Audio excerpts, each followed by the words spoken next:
You're listening to the Heart Lessons Podcast with me, Sarah Rieke. Real women, real stories, real faith.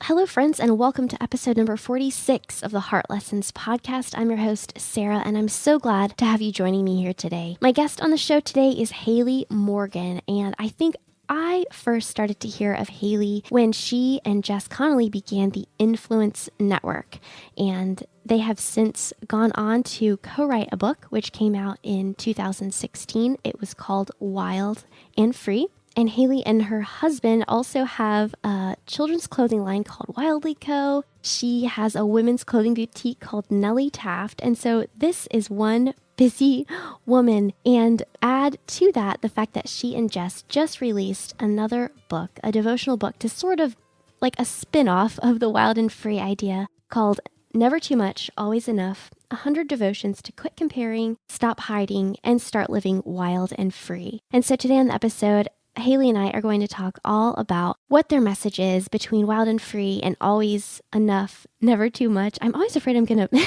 switch those two around and just be a really discouraging episode. So Always Enough, Never Too Much, and just this idea that we can walk wild and we can walk big in who God has made us to be. We can walk free in what Jesus Christ bought for us on the cross. And through both of those things, through who God made us to be and what Jesus did for us, if we stay tethered to the truth, we will never be too much and we will always, always be enough for Him. So I think this is just such an incredible conversation for every woman. I think especially one of my favorite parts of this conversation for everyone to hear is Hayley and I just kind of go back and forth on what it has been like in our own lives to discern the voice of the enemy or the voice of our own self-critic versus when the Lord is gently moving us to make improvements and to walk better in what He has for us. And I think that is just an incredibly important distinction as we move forward in our Christian lives. All right, friends, don't forget that there will be show notes at sarahrieke.com/podcast, which is going to include a follow along journal and reflection page so you can just think further on these ideas that Hayley and I talk about. There's some really big truths here, and so I'm just excited to see how this conversation moves in your heart and how this book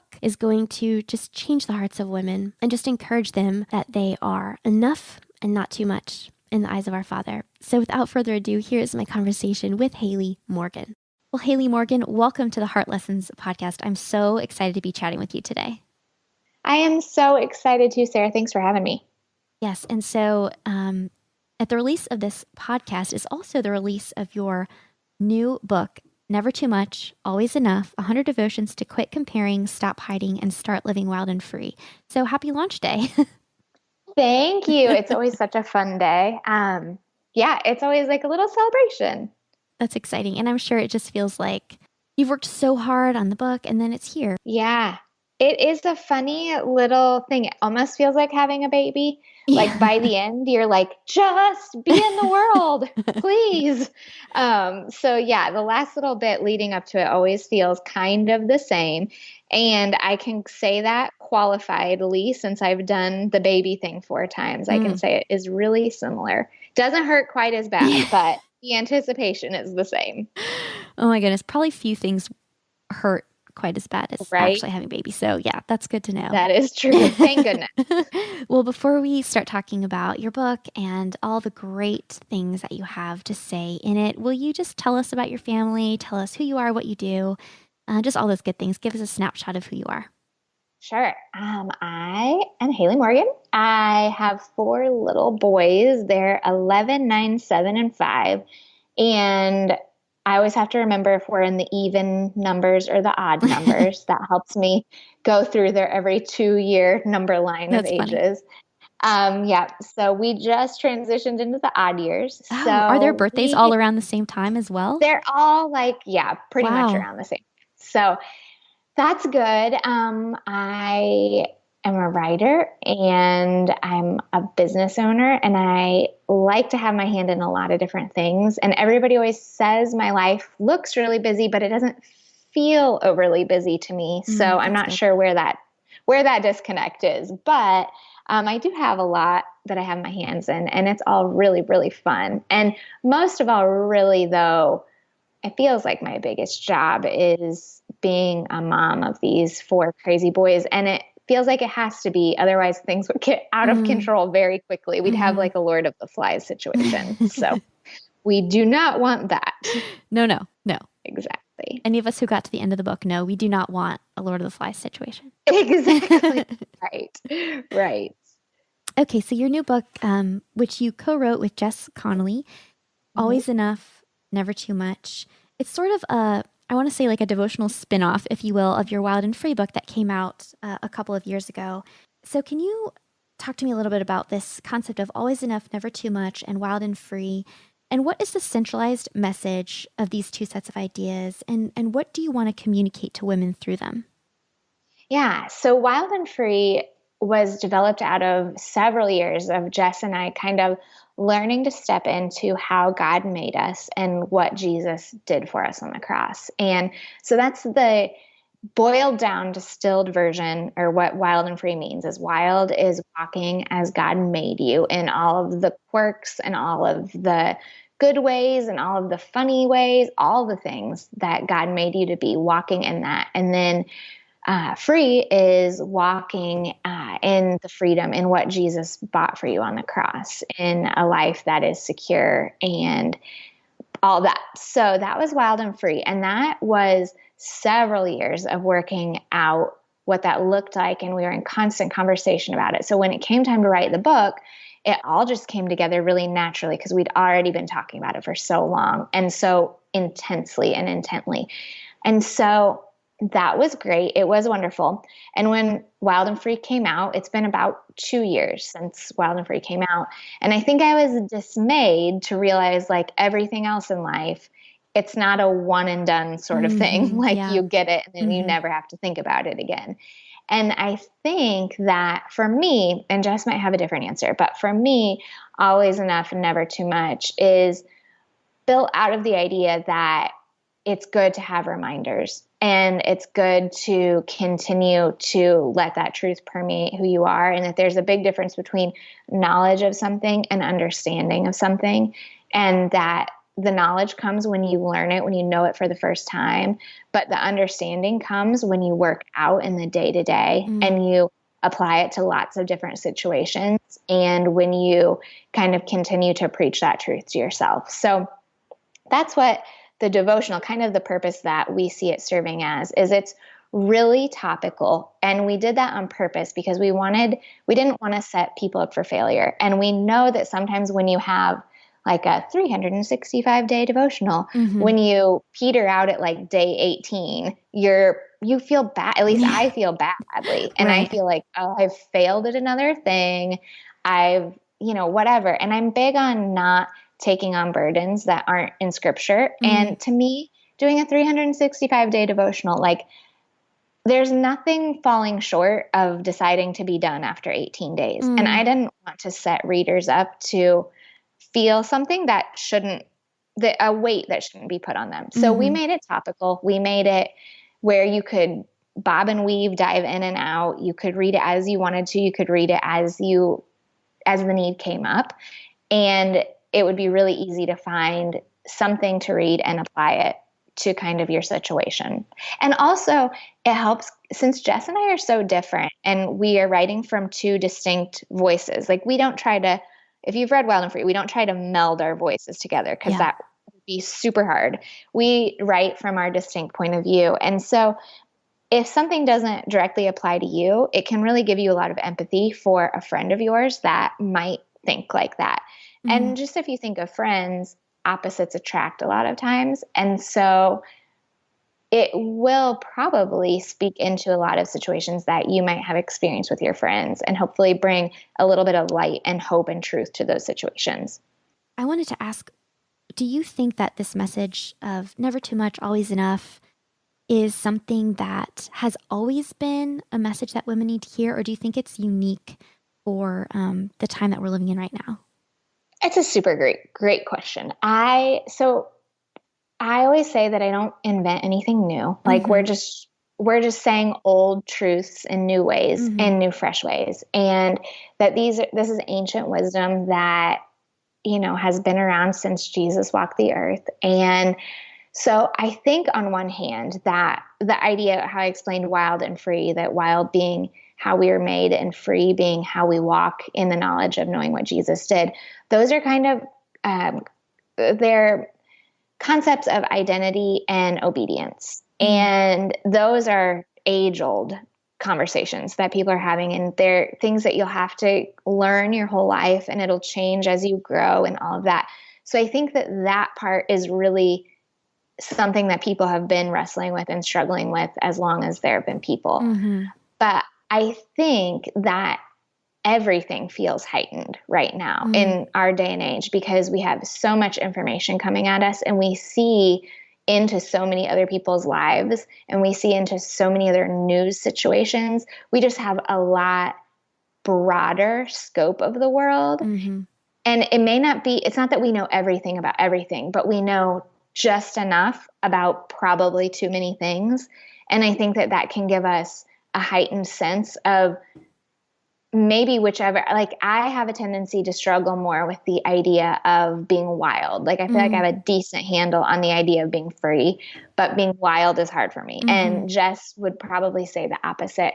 And so I think whichever one you're more prone to, I think it can just get amplified in an already really noisy and chaotic kind of time in history that we live in, because we have a lot more information in our day to day, but our minds have not increased their ability to process this information. So it's just that it amplifies things. So I think it's a both and kind of to your question. I think that people have always struggled with this, and this has always been truth that's been needed. But at the same time, I think the struggles are amplified now. And I think that it's timely because of that amplification. Yeah. I would love to know more about, you just said you probably identify more with the free side than the wild side. That might be more of a struggle. Walk me through what it's been like to come to terms with the free side and what you're still working through to get closer to that, wild side. Yeah, so that is, again, a great question. So I kind of have always been, I don't know if you're familiar with the Enneagram, but Yes. And everybody who reads the Enneagram then gets really annoying about it. I know. My like. husband is so sick of me saying the word Enneagram. Right. And you want to talk about it with everybody. But I am kind of like your typical Enneagram 3. Okay. And so I've always been very achievement motivated. And like my first inclination is to do. And so that was always the way that I grew up. It's the way that I came into young adulthood. And I was very frenetic in my pace. And I was using doing as a way to kind of keep from being intimate with the Lord or with other people. And it's not that that's still not a temptation, but early on when my husband and I were dating, we met when we were teenagers. He kind of saw that. He saw that was the way that I was wired. I mean, we didn't have the language of the Enneagram to put it to at all. So I wasn't like fancy Enneagram person. Right. But looking back, I can see that. And he kind of said like, hey, I don't know if you're doing this, but like he said, nothing you can do could make God love you less. And I was like, right, okay, that makes sense. But then he said something that was so offensive to me, and I still remember it. He said, nothing that you can do will make God love you more. And I had just walked through life. I hadn't been a believer until right before we met. And I kind of walked through life just assuming that my edge was that I could do things. I could get things done, and I could carry them off fairly well. And so that was always my way of kind of getting on people's good side. And I was trying to carry that into my relationship with the Lord. So he kind of helped me deconstruct that and helped me understand that like there's just inherent worth in being an image bearer of God, that we are, just all of that. So that I felt like I got a hold on fairly early in life, and I didn't go into too far into adulthood without kind of figuring that out. So I didn't have a lot of habits and things like that I needed to change or break, because it was when we were such young adults. Mm-hmm. And I was able to kind of make life decisions based on that knowledge. And so that has been hugely, hugely helpful. So that's on the free side. I feel like I learned to rest. I feel like I learned to not be a workaholic because I didn't base my identity in what I did and what I had and things like that. And again, it's not that the temptation isn't still there. It's just that I didn't model my life after those desires, if that makes sense. Yeah. And it's still okay to be ambitious and have goals. It's just in the right perspective or in the right order of priority, I guess. Right. And like nobody could say about me that I am not ambitious or that I'm not driven, but I'm ambitious for the curiosity of it. I want to know if something can be done. I want to know if I can figure something out. I don't find my identity or my value in it. So I think you're right. Like, it's not about not having goals. It's not about not being ambitious, but it is about a right ordering of your heart toward the Lord. So there's that side. But the wild side for me is still to this day very hard for me to walk out in actual life. And I think that a big part of it is that when I think about how I was used to receiving love in my family of origin, kind of the way that I found my spot in my family. And this was nobody's fault. This is just how families work. We all find our lane and we find out how we fit. And so this is not saying anything poorly about my parents, but I found the way that I fit into our family was by succeeding and doing things well, and also by not making a fuss and just being a pretty easy kid. And so not having strong opinions, not rocking the boat, not putting myself ahead of others, even if it needed to be. And so that is kind of at the basis of this reluctance that I have to kind of be big. And we talk about, in Wild and Free, we talk about defense mechanisms and the way that we have a tendency to protect ourselves. And my defense mechanism just innately or inherently is just to curl up like one of those little roly-poly bugs. Yeah. Like when they get tapped, I kind of have a tendency to just like turn in on myself. Yeah. And so for me, walking out that wild and free idea is free.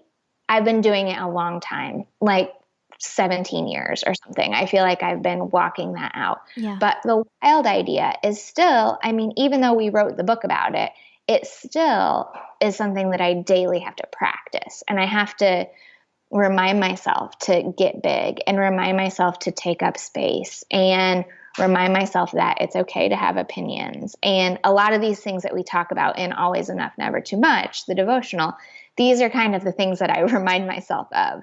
So yeah, I can still be the person who walks away from a get together with friends thinking like, did I say too much? Was I like, obnoxious? And even when my tendency is to be way the opposite of that, it's still a fear anytime that I go outside of what would be natural or comfortable for me. Yeah. I identify with that so much. And like, I did read Wild and Free. I think last year I finally got around to reading it. And just everything you said about living defensively and trying to just take up as little space as possible and not bring attention to yourself. I identify with that greatly. And I'm having to do the same thing of like, just allow myself to own like things that I'm doing and say like, it's okay to say like, hey, I have a podcast and it's going really well. Or, something like that. Like that statement feels like something I can't say, but I'm trying to tell myself like, it's okay. Like if God has led you to something and he's leading people to it and you're pointing people to him through it, like it's okay to say that kind of thing. So I totally get where you're coming from for sure. Totally. And even like I have these feelings about this thing, Right.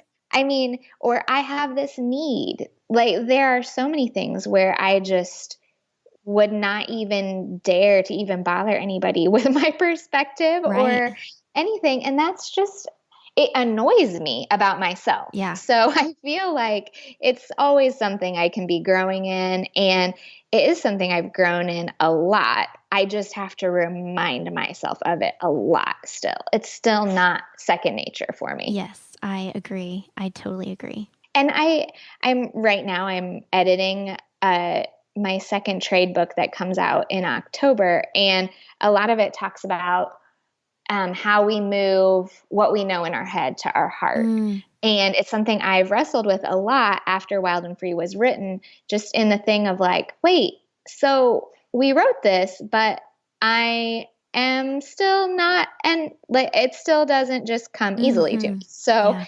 I don't understand. And it's kind of the thing that was born out of that difficulty to kind of move what I knew in my head down to my heart and to kind of be able to walk in that freedom. Yeah. And it's just been a really big adventure. And I feel like when you start to pull the thread on something that you've learned from the Lord or about the Lord, it just reveals a whole nother ball of yarn. So Yeah. I just feel like I'm constantly learning and constantly just trying to obey more and obey better and more quickly. Yeah. I think that's like a plus and minus, I guess, of the Christian life is like you're never going to arrive. You're always supposed to be learning and growing, and that can be freeing and also frustrating. Yep. And I think I totally agree. I think it's for me, I find it frustrating more often than not. I think because my orientation is to doing, I want to know like there would finally be an end to my doing if I Yes. could just figure this out. Yeah. And I do, again, when my husband said, there's nothing you could do to make the Lord love you more, that was like seriously offensive to my flesh. Like Yeah. I can't even fully explain how annoying that was to me, Yeah. but it's so true. And so this, it does help. It does free me up. But my knee jerk gut first reaction is to feel like that's frustrating. Yeah. No, I get it. I'm a 1 on the enneagram, and I feel like 1s and Okay. 3s have really similar. Um, Yes. I don't know. Just like sometimes when people talk about being a 3, I'm like that kind of sounds like me. So Yeah. I just think there are a I lot heard of parallels. I heard the most interesting thing. I was listening to the Ian Crone typology Okay. podcast, Okay. and he was talking to Claire Ortiz Diaz or Claire Diaz Ortiz. I always forget which is which, but she thought she was a 1. And then they talked on the podcast, and he was like, I don't know. I mean, we came into this podcast assuming you were a 1 and taping it like that, but I think Oh, maybe you that's might want to look interesting. at a 3. And he said that a big difference is that 1s would never dream of cutting corners, Yeah. but 3s would cut corners if it meant getting something done that they wouldn't otherwise get done. Hmm. And I thought that was interesting. An Yeah. interesting distinction. It's indicting on me and my personality, but it is somewhat true. So take that for what it is. Yeah. Not No. important corners, mind you, just ones that don't matter very much. Yeah, that's too funny. Yeah, I'll definitely, because I feel like they say, don't think about your outward behavior, but like what's motivating it. And so I have to Yes. think about that a lot. It's like go back and look at those differences too. Yes. And also like think of yourself when you were 20. Mm, They say that a lot too. yeah. I don't even remember what I was when I was 20. Right. Right. What What was was I? that life What was like? I that? forget. Oh man.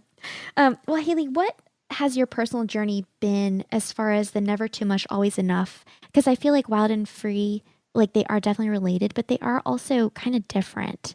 So, Hmm. how has that been in your own personal journey with the Lord? And do you wrestle with one of those more than the other? Yeah. I feel like it's hard because if I look at what my daily struggles are, is I can think like, oh, I'm being a lot. And that's something that makes me uncomfortable. So Yeah. I notice that feeling a lot. And it's something that it comes to top of mind. But if I really think about like the decisions I make and the ways that I act, like the ways that I make decisions and the things that really are core to who I am, I think if I'm being totally honest, I think there can still be a base fear that who I am is not enough. And so it's almost like, even though I learned those lessons like 17 years ago, I've set my life up in a way that doesn't, that those are easier themes to deal with. I think just because of how I'm made or the way I'm wired or the way that I grew up or something, I think that base fear is still there. Yeah. So in the day to day, I would say I notice it like pricks my consciousness more about the too much stuff. Like, oh gosh, I said too much there, or oh gosh, I need my friends and that's uncomfortable for me, or those sorts of things. I would say that feels more uncomfortable. But if I think of where I really find my worth and the things that if I get really, really, really quiet and I say, you know, what's the motivation of why I do all the things that I do? I think there would be a much, much quieter, but a more deeply rooted kind of thrum of that wondering if I'm enough. I was kind of trying to think through this for myself too. And I was thinking one way that I almost always feel like I am being too much is when I am seeking my enoughness in another person. And when I'm seeking for another person to validate my enoughness. And then I am, you know, I don't know. Honestly, mostly it happens to my husband. And then I'm just like asking him all the questions and trying to get him to validate that I am enough for him and for our family and for, you know, what God's called me to do. And then I definitely feel like you are being too much right now. Yep. I resonate with that a lot. And I think it's also kind of like there's a thing that can lead us to feel like we're too much that is cultural, I think. And those are the things I think that are the things of like not wanting to say like, I have this podcast and it's going really well and the Lord's using it. And I think that culture can kind of tell, especially women, like, don't make a big deal out of yourself. Like, don't make this about you. And I think we can feel that inhibition that's put on us from culture that isn't put on us from the Lord. And then I think that there is a part of the correction that the Lord gives us when we do try to put too much of our identity on somebody else or too much of our validation on somebody else. And I think that is also, it's like a different way of feeling like we're too much. Yeah. And that's an interesting dichotomy that I haven't thought through fully, but that's a good one. I'm going to think through on that. Maybe I'll write some on it sometime. Yeah. Well, I actually just kind of going off of that, I wanted to ask you just about the part that the Lord plays, because I know you talk about, I actually think it's the first devotional on the Never Too Much side. You talk about just being opinionated and that you've kind of found that there are better ways to express your opinion and there are less great ways to express your opinion. And so I think without the leading of the Spirit and without, you know, Jesus as Lord of our lives, we are all prone to being pretty self-centered and selfish and probably too much. And without Jesus and without the Holy Spirit, we are not enough, you know? So talk to me about like the role that the Lord plays in all of this in our lives. Yeah, I think our main job is to just stay tethered to the Lord. And that's kind of the word picture that I think of when I think of abiding. It's kind of that vine and the branch idea. Like I just need to stay connected to the Lord. And I've used this word picture before too, but the idea of the pendulum and how if we're connected to the Lord and he's kind of at the top of a long string, and then there's us at the bottom, which can kind of be this weight or whatever, we can swing back and forth. We could go left or we could go right. We could make this decision or we could make that decision. But if we're tethered to him, if he's our highest priority, if we are intimately connected with him, and not just our highest priority, like we say, I love Jesus above XYZ, but if it really is like an actual lived out top priority. Mm-hmm. If staying tethered and connected to the Lord is our number one aim, our number one striving, our number one hope, then we're connected to him, and that pendulum, no matter which way we swing, will eventually, his leading will bring us back to kind of being plumb and being in center with him. Mm. And so I think that in order to not feel like too much because of the way that I'm wired, I have to almost go the other way. Mm. I have to almost say, take it too far. Mm. And that's something that Jess says to me a lot, and it's something I find really helpful. It's the idea that my nature and the way I'm wired is that in any given circumstance, I will shrink back and I will desire to not be in the center of attention. I will desire not to make waves. I would like to just not have the spotlight on me. But in a lot of cases, especially in the work that I do, and to be effective for the Lord in the way that he's called me, and to be obedient to the Lord in the way that he's called me, I have to almost say, okay, Lord, I trust you, and I trust that you lead me. And so I'm just going to start moving, and I'm going to trust that you're going to call me to yourself, that you're going to keep me tethered to you, and that you're going to correct me if I'm going out of line. Mm-hmm. And that's the only way that I even know how to battle this idea of feeling like I'm too much, is that I have to trust that the Lord will rein me back in if I truly am too much. Mm-hmm.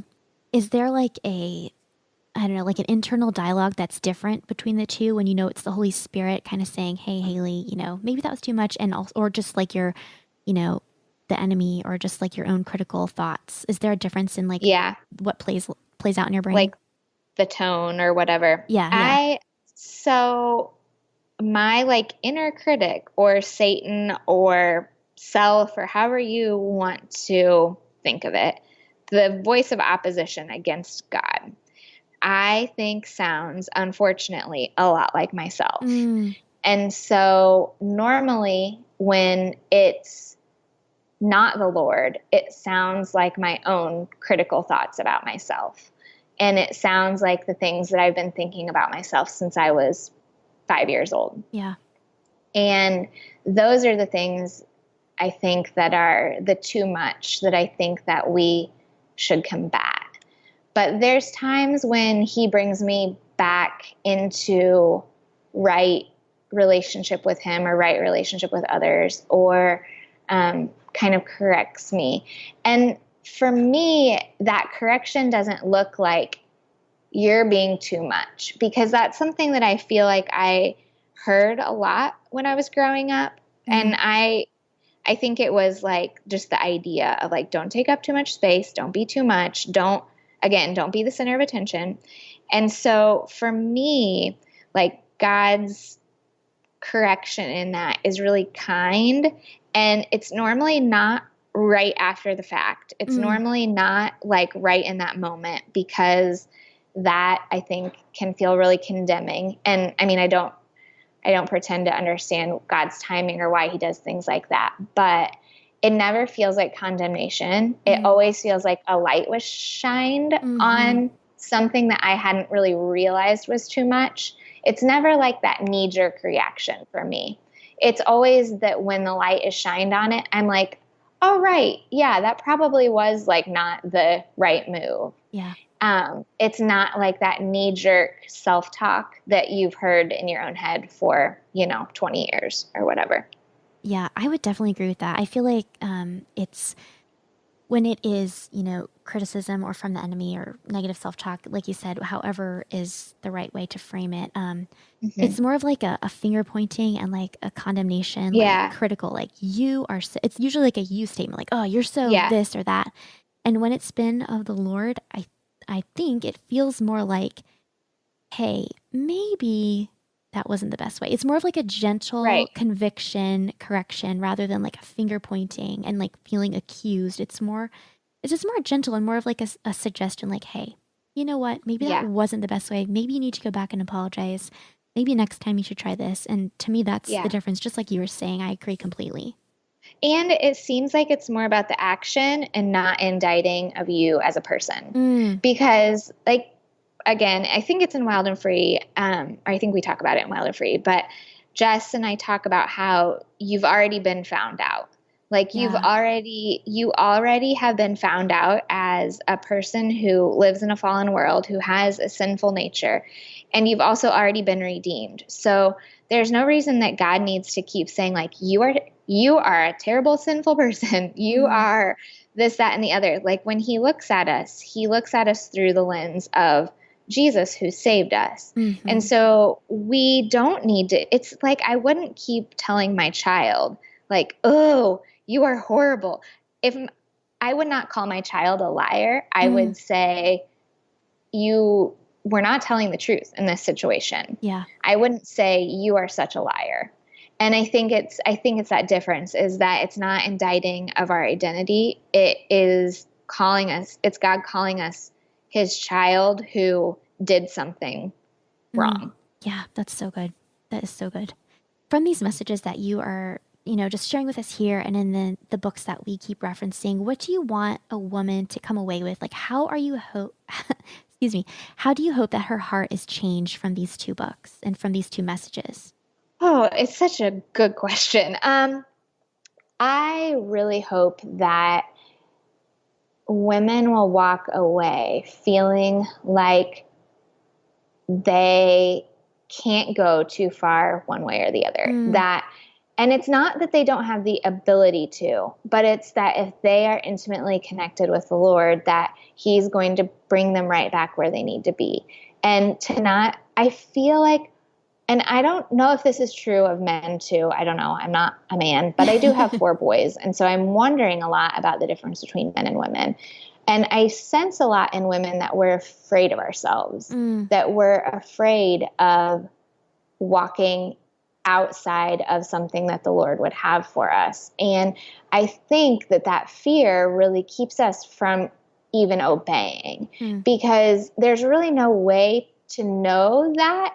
And so all we have to look at is culture and what we think is right. As women, we can struggle where we almost fear ourselves. And in Wild and Free, we talked a lot about like God didn't create us and then fear what we were going to do with our life. mm-hmm, He is secure in himself and he's secure in the way that he created all of creation.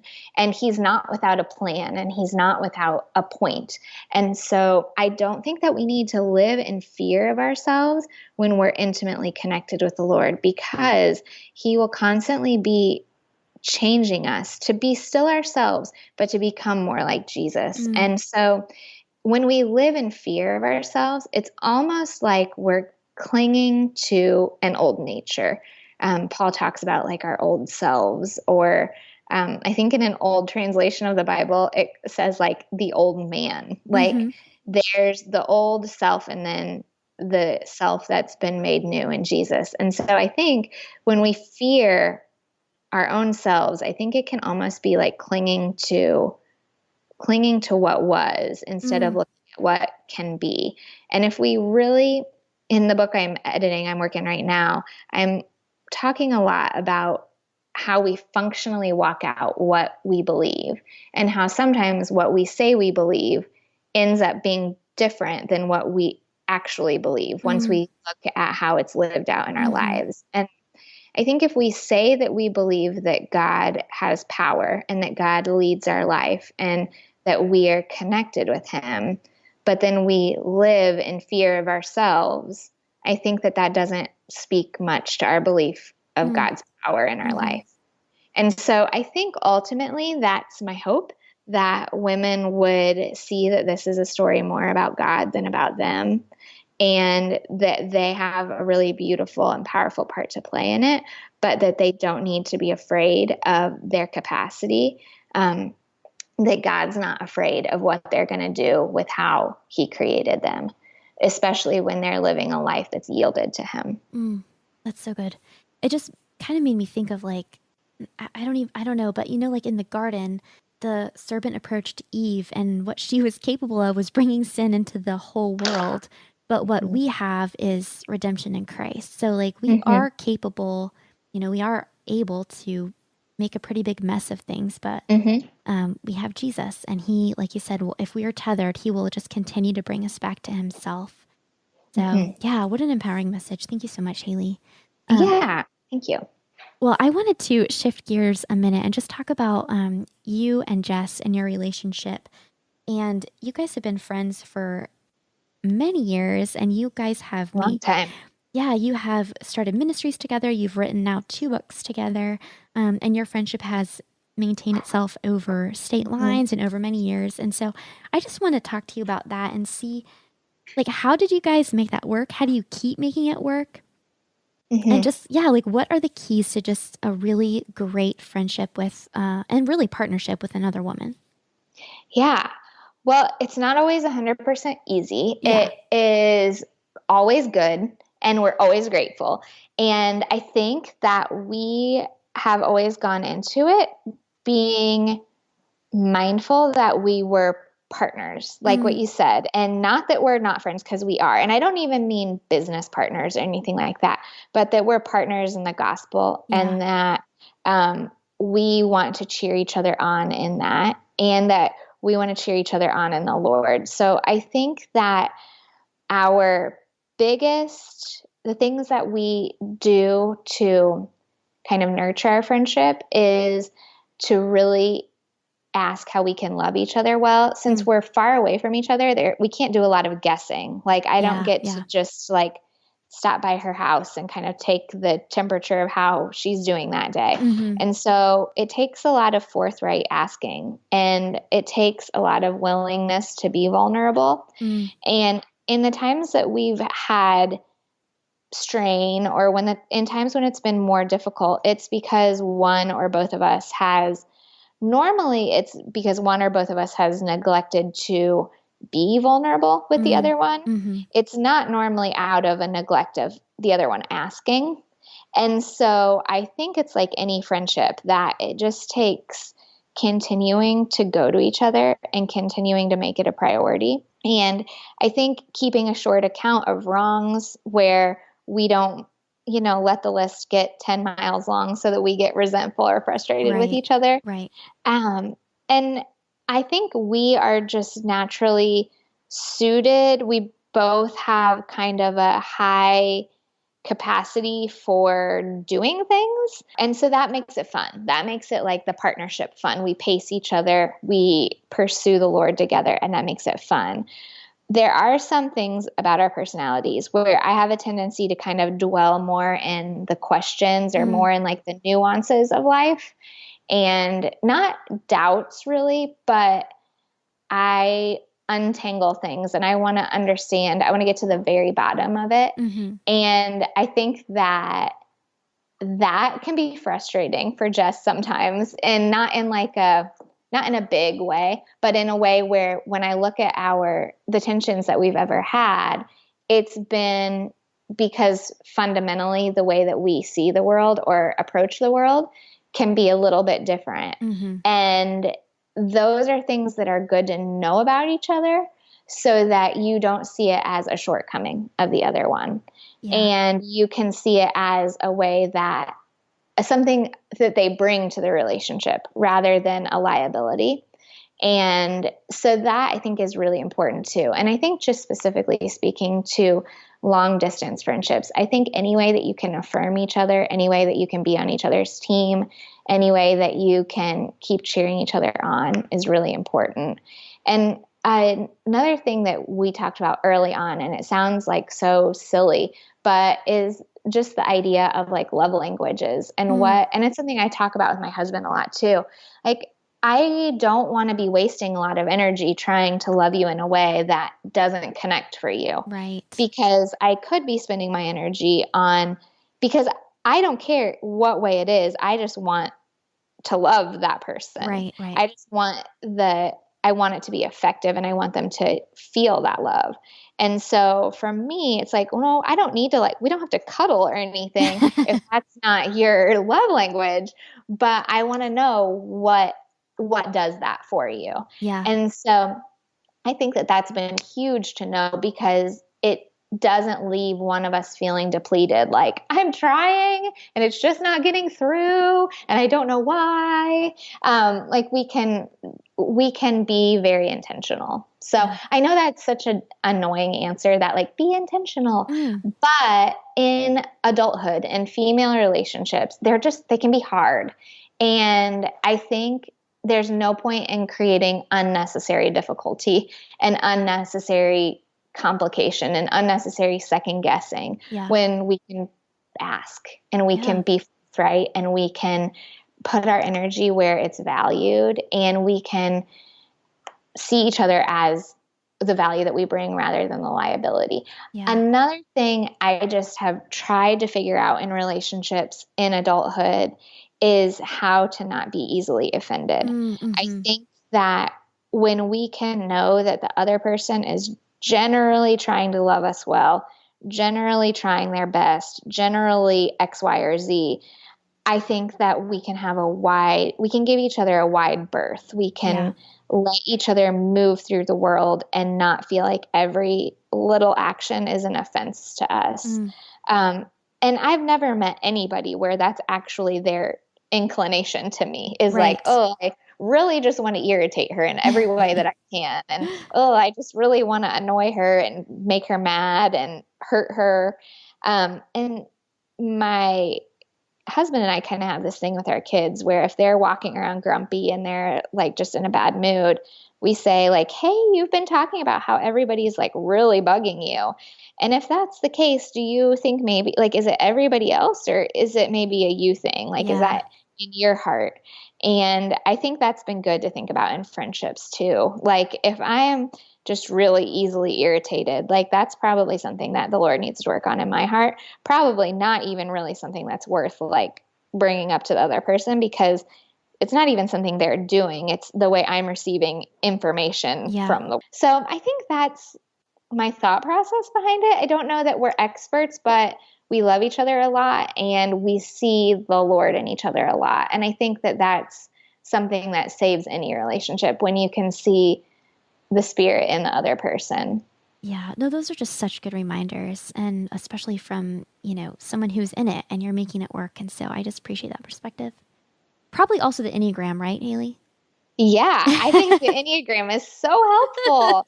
I just got that Suzanne Stabile book, The Path Between Us, I think it's called. It's like the second one after The Road Back to You. Okay. And it talks about like the enneagram and relationships. And I think it's just helpful. I think it's not everything. It's not a be all and end all. It doesn't, explain all the things, and it shouldn't be seen as all knowing or anything like that. But I think it's helpful. And yeah, I think it's a good tool. Yeah, it's a great, especially just for just seeing where someone's coming from. Yes. Yeah. And I think seeing where somebody's coming from, and again, like it helps me not be easily offended. Like it helps me if I think like, oh, this is how they approach everything. This isn't just me. Yeah. And this isn't just in relation to this instance or this one situation. I think it's easier. And I think too, like all the Enneagrams, when you read them, it makes you feel bad about yourself. Like you're like, oh, geez, I must be like the 3s are clearly the worst in the Enneagram. And I think every number feels like that. Yeah. But it also helps when I read those descriptions about whoever I'm in relationship with to look at them with compassion and to see where things might be difficult for them and to kind of react out of that place rather than out of a place of self-righteousness or something like that.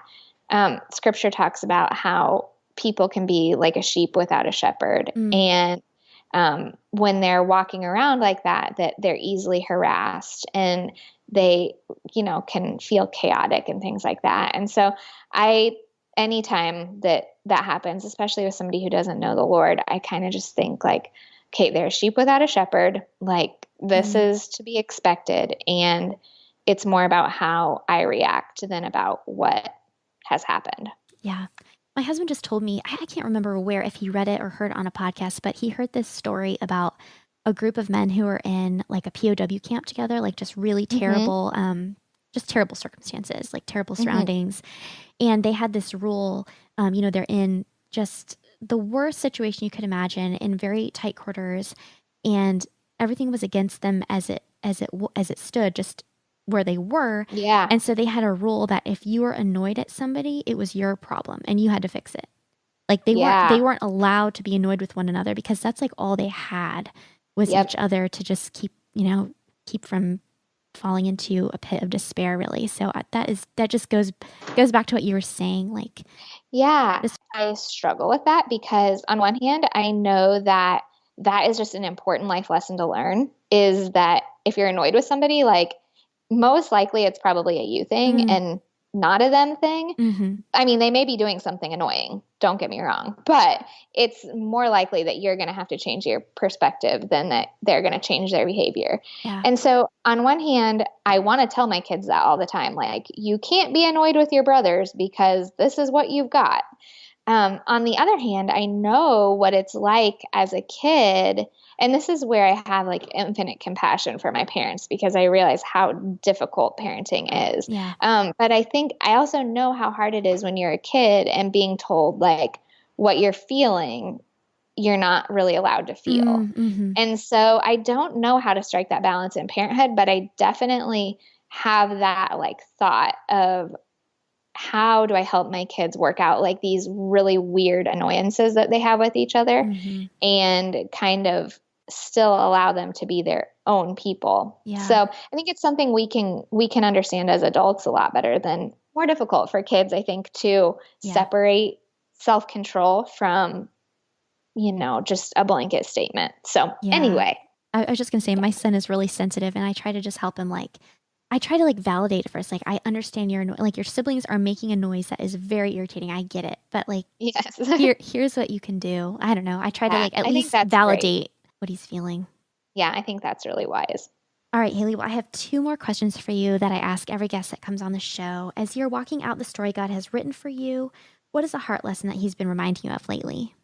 Oh, well, I think I just have been realizing so much how real intimacy with the Lord is so much more than just a 30-minute quiet time in the morning or going to church on Sunday, or even thinking about God. I think sometimes I can fall into the trap that if I'm thinking about God, then that's the same as spending time with him. Right. When really, like, if I was in a room with Mike, my husband, and I thought about him, but never approached him, never listened to him, never anything, then it wouldn't be a very intimate relationship. Right. And so it's been a thing for me to learn that, like, I can't perform a relationship with the Lord. I can't perform intimacy with the Lord. It has to be something that I submit and he fills. Like, it's this dance that I don't know that I can put words to, but I can easily default. I can easily default to just doing the things I know I'm supposed to do. Yeah. And it can look from the outside like I'm really intimate with the Lord. And not because I'm trying to put off something that isn't true. But it's when I really dig in and when I really get to the end of myself, that's when I really feel that intimacy. And that's when I really feel like I've followed Jesus deeper than I had before. Yeah. And so I think for me, a lesson I've been learning is just how to be needy of the Lord, and how like doing things for him is not, it doesn't get me anywhere. It's not the same as being needy of him. And so that's just, it's something that, again, I've always known, but it's moving it down to a heart understanding. So I think that's just always good for me to be reminded of. And I feel like it's kind of like an every 2-year like realignment for me. And I think that's, my most recent one. Yeah, that's good. And like you said, not one and done.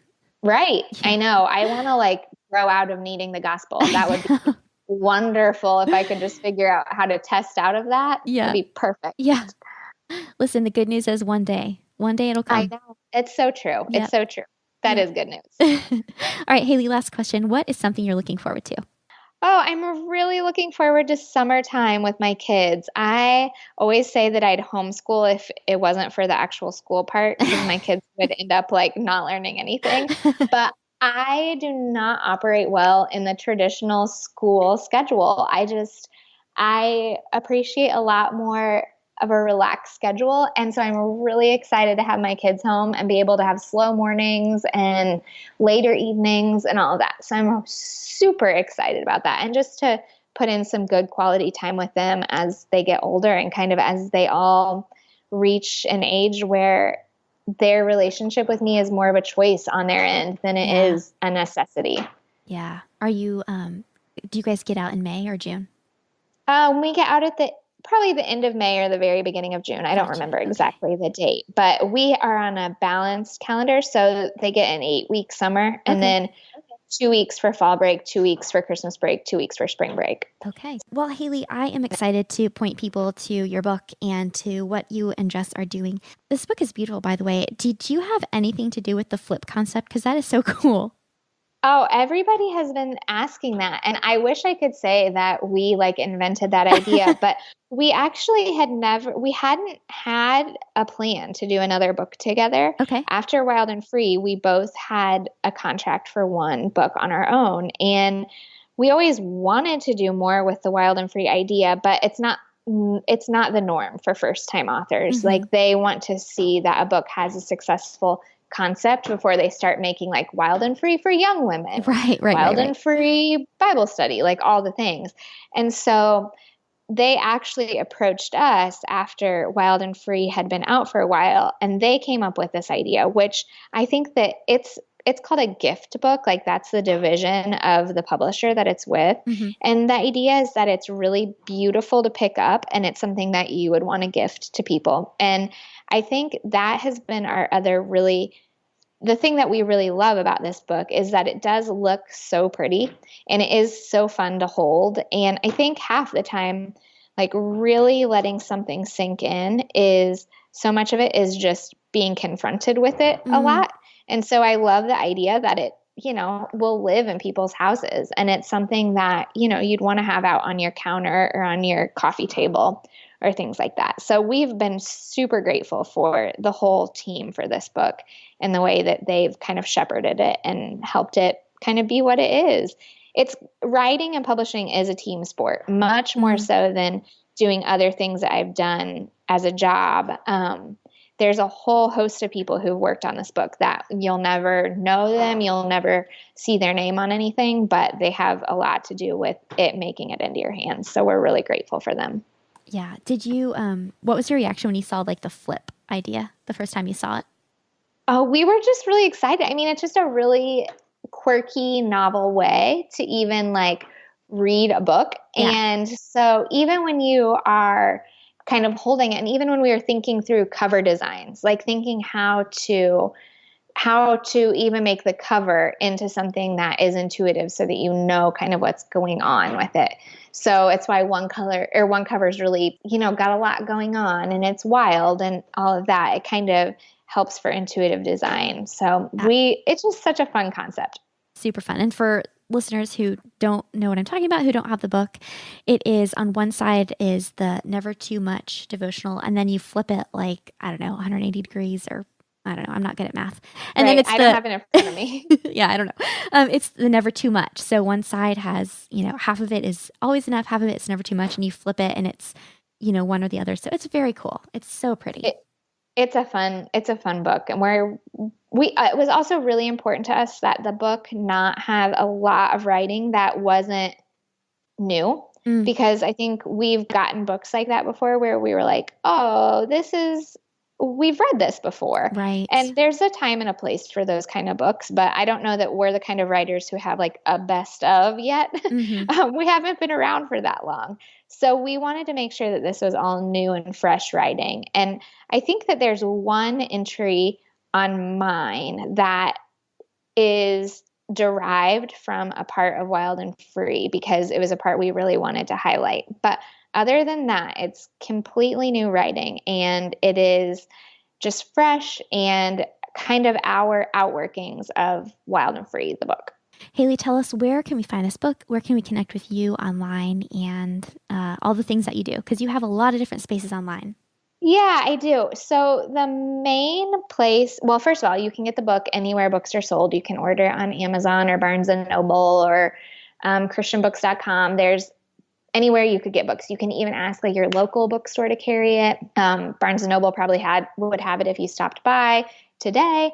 So you can get that anywhere. And then you can find me online at hayleymorgan.com, Hayley Morgan.com. And that's kind of my main internet home. I just started something that I call the Weekend Eve letter. And so Thursday nights, I put out kind of a newsletter of things I found interesting. I've always loved reading kind of other things that are impacting a writer or a creative. And so that's kind of what this newsletter is. Oh, very cool. And I've just started doing that. So you can find that at hayleymorgan.com. And I think I've struggled lately with some of the noise on social media, just feeling like we're all talking a lot. And so I'm trying to find unique, creative ways to kind of take some things off of social media and present them in a more private, quiet way. And so that's kind of my first foray into trying to figure that out. And otherwise, you can find me on Instagram at Hayley.e.morgan. Okay. Or you can find me, I have a fun clothing boutique called Nellie Taft, and it's all made in the U.S. clothes. So that's really fun.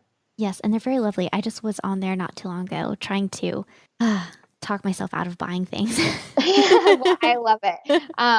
Well, we should do a gift code for people, Sure. for your listeners. Okay. Let's do a 25% off, and let's have it be 25 heart lessons. Okay. Is that good? Yeah. So nellietaft.com and Yep. enter 25 heart lessons in the discount code, and you'll get 25% off your order. Yeah. Fantastic. Perfect. What a fun little perk. Thank you.